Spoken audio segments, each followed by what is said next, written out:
July 1881. We're at Pete Maxwell's ranch house at Old Fort Sumner, New Mexico Territory. Billy the Kid is here, currently on the run from his old pal, Sheriff Pat Garrett of Lincoln County. It's midnight. Garrett and two deputies just happened to arrive at the time the kid was getting himself a snack at the cook shack near the main house. Garrett confers with Maxwell as to the whereabouts of Billy, while the two deputies remain with the horses outside. Billy, finished with his snack, walks back to the main house, passing the two deputies without being recognized. The kid, concerned as to the identity of the two strangers outside, decides to ask Pete Maxwell. Billy enters Maxwell's dark bedroom, asking just who are the two riders outside. Garrett recognizes Billy's voice and quickly gets off two shots. The kid falls dead.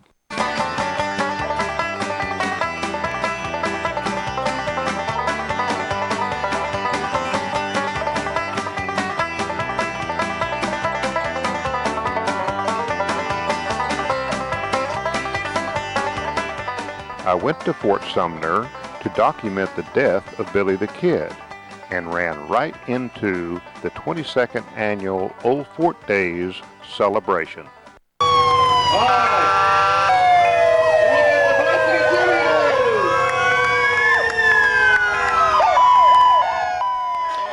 Everyone loves a parade, including me. Besides, I see my first interview, Chino Silva, leading the parade. I understand he's Grand Marshal of this parade for the third year. All right, that's enough noise. Looks like I got plenty of time to enjoy the parade and even take in some of the celebration before my interviews. It all looks like fun.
With the celebration and shootout winding down, it was time for my interview with Chino Silva.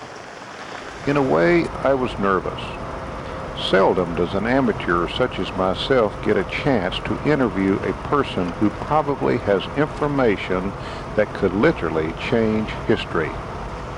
From what I had been told about Chino, I was about convinced that this man could do just that, change history. Chino's knowledge of Billy the Kid is about as first-hand as it gets.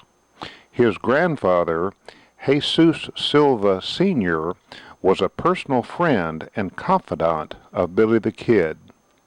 Belito, which was Jesus' name for Billy, was a guest in the Silva home repeatedly over many years.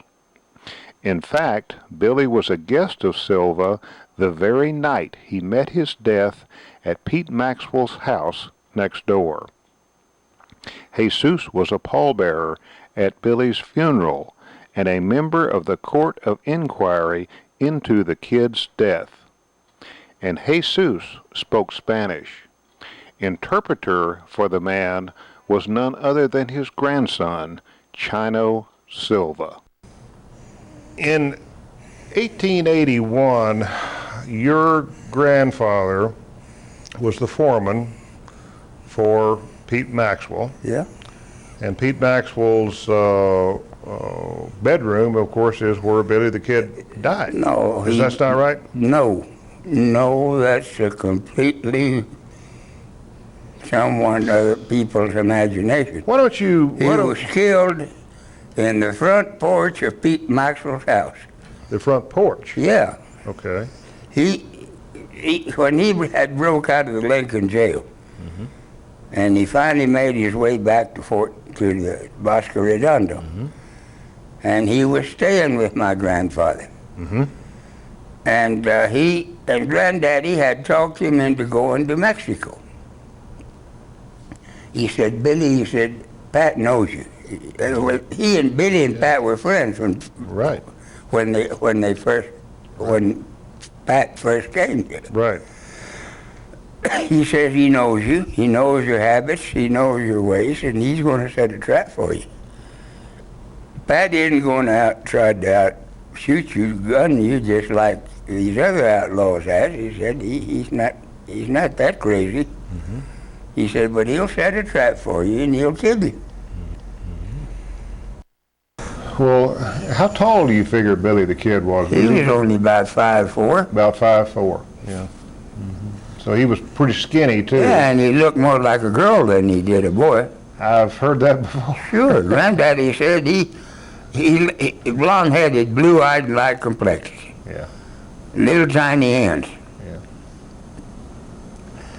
And the Mexicans, the sheep herders or whatever, would know about the feds coming to look for Billy.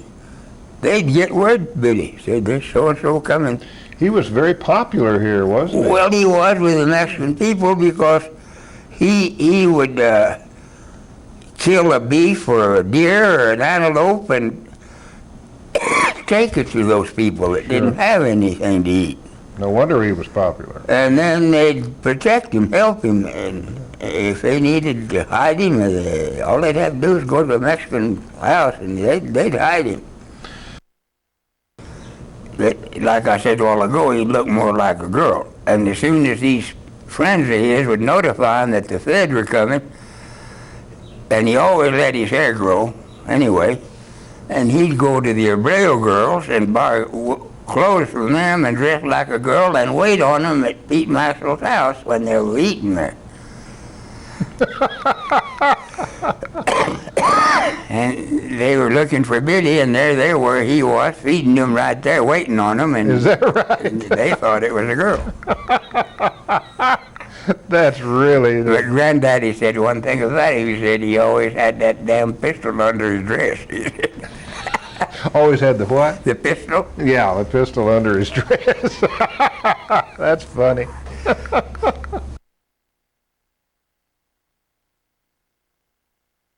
And finally, Billy decided he'd take my granddaddy's advice.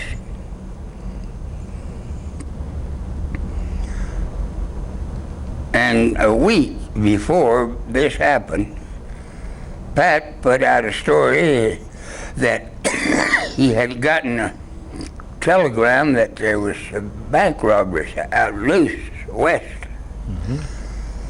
And they ordered him to go look for him and arrest him. And he and his deputies took off. That was a setup right there. Okay. Pat came back probably that night, and he hid in Pete Maxwell's house.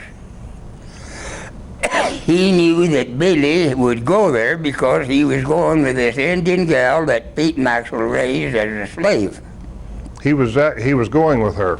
Billy was, yeah. Now her name again was De La Vina. De La Vina, right? I knew her real well when she's already old, had arthritis awful bad. And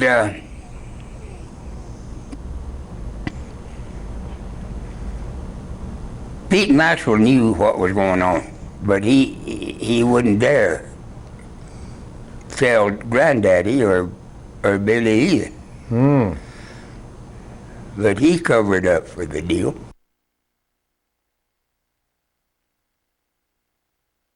I can remember the house, this two-story building that Pete Maxwell lived in before the river washed it away. Right. And it had a hallway. It was a two-story and had a hallway. You run the porch and out the back, and it had cots along the wall. For the cowboys or any? Yeah, sure. And that's when Pat was under one of these cots waiting for Billy. Pat was under one of those cots? Sure. Oh, okay. And Billy decided, he told Granddaddy, and Granddaddy told him, he said, Billy said, I'll give you another horse and food enough for you to get to Juarez. And Billy finally agreed to leave. That night, he went over there and knocked on the screen door.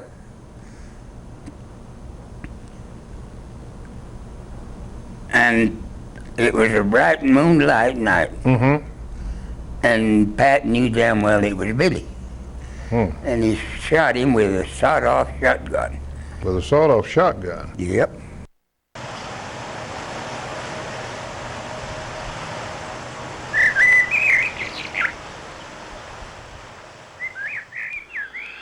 My interview with Chino Silva lasted well over an hour. And yes, he did say several things that go against popular opinion as to what really happened the night Billy the Kid was killed.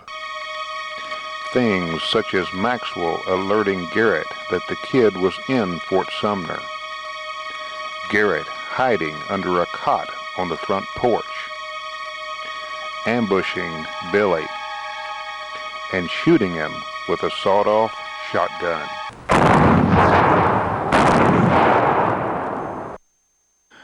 Perhaps Chino's information is something historians should look at seriously.